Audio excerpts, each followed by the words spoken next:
In 1999, I was 22 and I just had graduated from Emerson University in downtown Boston. Majoring in screenwriting, especially in cartoons and children's programming, my debt was pretty bad. So when Nickelodeon Studios offered me an internship at the studio in California, I accepted it immediately. I jumped at the chance to get away from the dead and end the job at Benjamin Franklin Tour Guide. Many of you asked to see Crybaby Lane, but if you want to see the original Crybaby Lane, you never will, even if Nickelodeon somehow consents to releasing it to you. You won't be seeing what was shown on TV, and you sure as fuck won't be seeing the original that Laurel made. I don't think Nickelodeon has the original cut of the movie anymore. If they do, it's in only backup copies. If the backup copies exist, they must be locked away in some sort of vault, along with the deleted episodes of Ren and Stimpy and the never before mentioned episodes of SpongeBob SquarePants. I'm pretty sure the director, Peter Laurel, has the original copy and it's probably on his mantle next to his snuff films. That creepy ass fuck. Anyway, I was hired in 1999 and I was put on a creative production team for the movie Crybaby Lane. It would be in almost a year before the movie was due to be broadcast. All in all, it was a pretty low effort kind of thing. There were only 4 people on the creative team and I was the only one who was steady. Laurel would replace them on a whim. He said it was to keep it fresh. I thought it was because he was hiding something, and I was right. We had a little over a year to make a made-for-TV movie. Not just to write it and cast it, but to film it and get it edited. Laura didn't work fast at all. After the 3 weeks, we only had the ideas for the first 15 minutes of an 85-minute movie. Laurel, even at this point, was a weirdo. He was tall and lanky, and he carried himself awkwardly. He stuttered when he talked, and sometimes, when you were a hunched over piece of paper during those endless brainstorming sessions, you'd look up and you'd catch him staring at you, smiling. He looked away, and when you caught his eye, and I guess that was the creepiest part, he always looked like he had something to hide. The brainstorm sessions at first were alright. We got the premise of it down pat. 2 brothers unleash a demon and they get into mischief, trying to get everything back to normal. Not exactly daytime Emmy stuff, but it was an alright start. I thought the movie should be goofy and spooky, kind of like a Courage Cowardly Dog sort of deal. However, from the very beginning, Laura made it clear he wanted the film to be as scary as possible. He didn't want it to be some cheap thrills with a good, wholesome ending. He wanted to push it farther than Are You Afraid of the Dark ever dreamed of, and I guess he did. It was 3 weeks into production when I first noticed something. Laurel had the absolute power of persuasion over everyone else in the creative production team. No one fought him, and by the 3rd week, he was already suggesting some morbid things. I remember he said he wanted the little brother to die halfway through the movie by getting hit with a dump truck. I immediately shot it down. I was the only one who said anything, and it stayed that way until I left the studio entirely and never came back. At first, Cannibalism and other fucked up shit was kept to jokes and tasteless comments, but as the time went on, it became more and more overt. I'd give him an idea, which most of the time he would end up using, like, how about the movie starts with a morbid undertaker who reads them stories, to which he would reply, yeah, and he can cut them up into little pieces and force feed them to his dog. He made those jokes a few times in the early stages. He then got serious.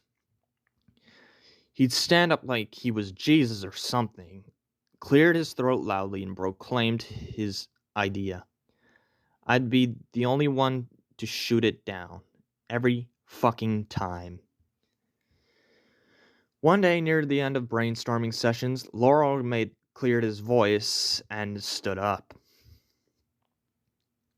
We all fell silent and looked at him, like we normally would. And he said, ladies, gentlemen, and females, I have an idea.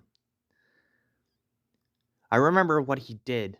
He paused and looked right at me as he said, the story will revolve around the pair of Siamese twins. Have you ever heard of the Donner Party? Everyone nodded except for me. I didn't like where the conversation was going. They ate themselves when it got cold. They ate each other. Everyone nodded again. I closed my eyes. What would Siamese twins do if they had nothing to eat?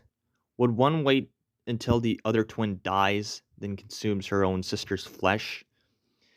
Would they claw out each other's eyes until one of them died, then dine up upon them like a vulture tearing at the skin of a dead deer? I do not know. But it is interesting indeed. I don't know what the fuck I was hearing. I opened my eyes and looked around the room. No one was fucking moving. Everyone's eyes were on Laurel except for mine. And when I looked at him, he was still staring at me. Children like violence. They revel in it. Children like to be scared. So we'll scare them, won't we, Johnny? He leaned over the table, getting pretty damn close to my face. His breath smelled like decaying shit. I stared him back at him. I think you're fucked up, to be honest. He smiled back away. Oh, I'm fucked up, alright. But you have to be fucked up to survive in this cutthroat world. His grin expanded. Literally right now, I am going to show you some pictures that will spark your imaginations. He got up and locked the door from the inside. Stood up and said, what the fuck are you doing? Let's not make any errors in judgment, Jonathan. Sit down. No. Sit.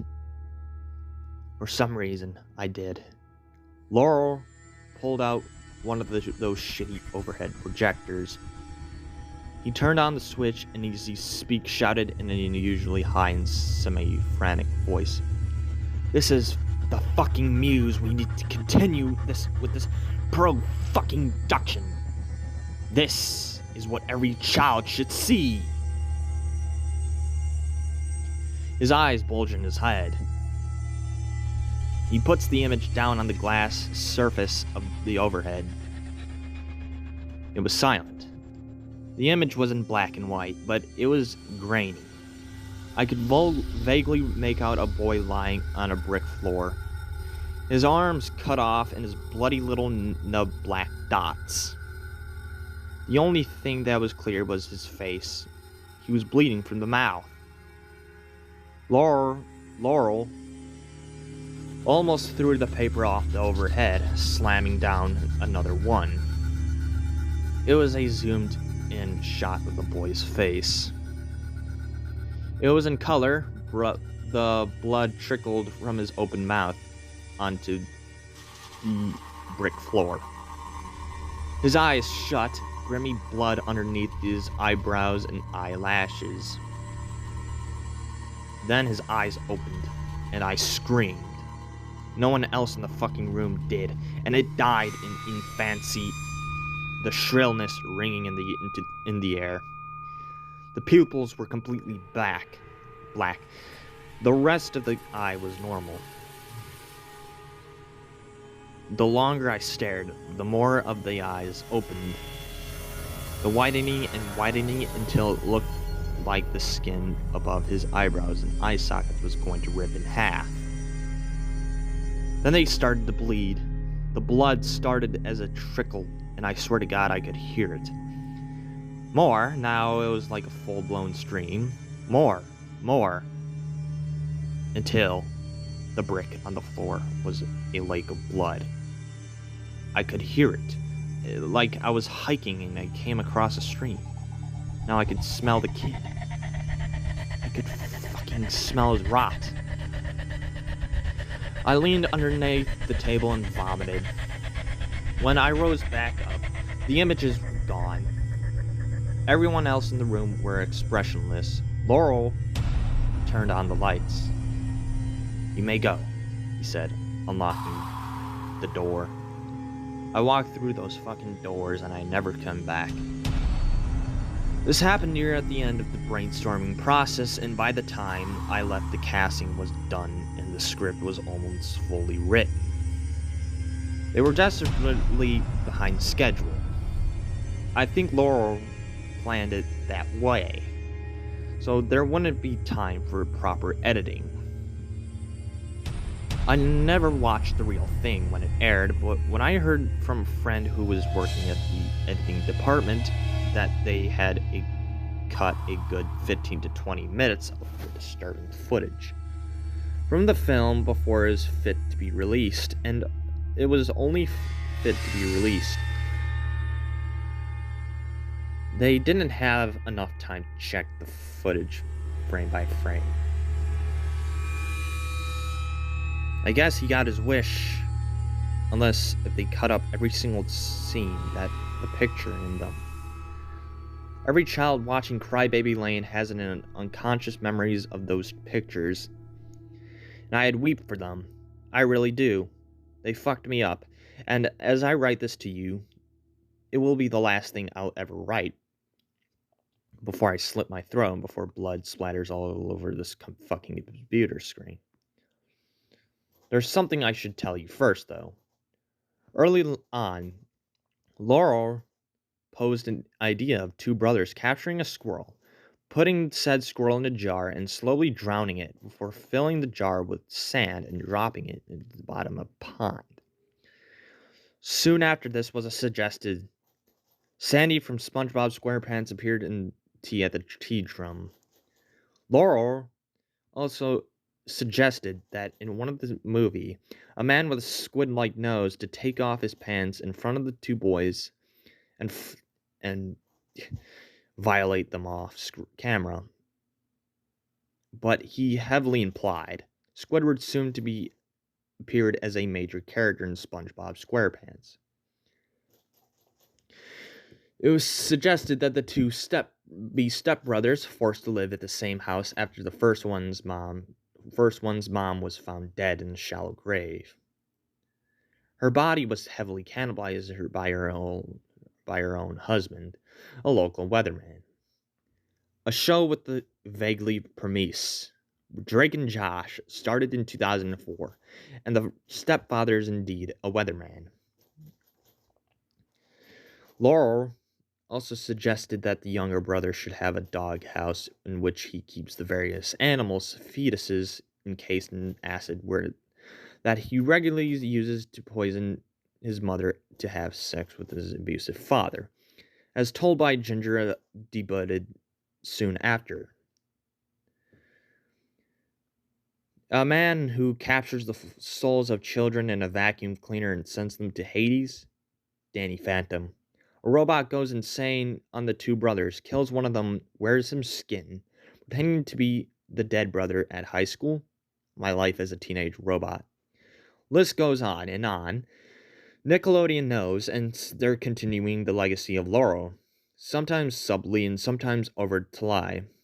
And there's nothing you and I can do about it. Do you want to see it? You got it.